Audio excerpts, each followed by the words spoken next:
This week, a capsule carrying 3 astronauts from the International Space Station landed in Kazakhstan, marking the end of the mission known as Expedition 43, which began in March. It has proved to be 91 days very well spent. That is, when it finally ended. Expedition 43 was supposed to have ended back in May, but the space station's schedule got messed up when a cargo ship was lost a few weeks ago, spinning out of control and burning up in Earth's atmosphere. But while engineers on Earth were trying to figure out how it would be safest to bring the crew home, one of the astronauts was still up there, setting records. With about 200 days in orbit, flight engineer Samantha Cristoforetti, a European Space Agency astronaut, can now claim the title of having spent more time in space than anyone else from her home country of Italy, and is also the woman who spent the most time in space in a single mission. In terms of the research that's been done, you might also remember that Expedition 43 marked the start of the 1-year mission in which NASA and Russia's space agency Roscosmos teamed up to study the effects of life in orbit on the human body. So a lot of the expedition studies focused on the physiological effects of long-term space flight, like muscle atrophy. But the crew also completed some more short-term projects, like a remote control handshake. Using joysticks and so-called augmented reality cues like video,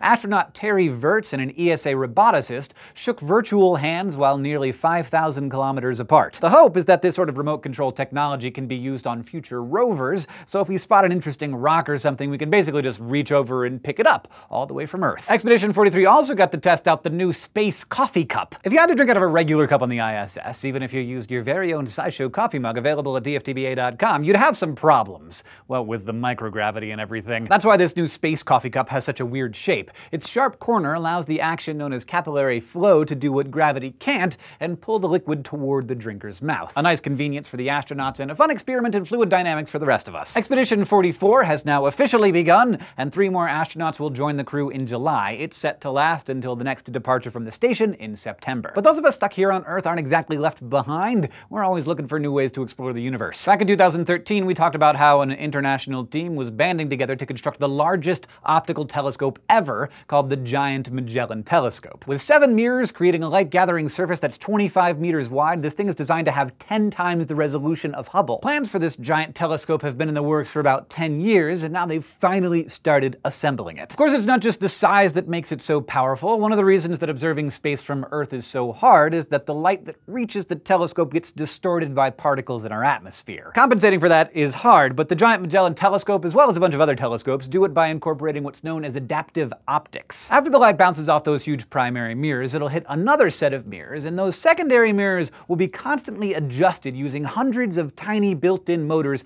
to compensate for atmospheric turbulence. By measuring how much the light is distorted on its way through the turbulent atmosphere and flexing the mirrors to cancel that out, Magellan will be able to create some of the clearest optical observations ever made from the surface of Earth. The telescope is set to begin operation in Chile in 2021 and will be fully operational by 2024. Thanks for watching this episode of SciShow Space News, which was brought to you by our patrons on Patreon. If you want to help make this show possible like they do, you can go to patreon.com/scishow, and don't forget to go to youtube.com/scishowspace and subscribe.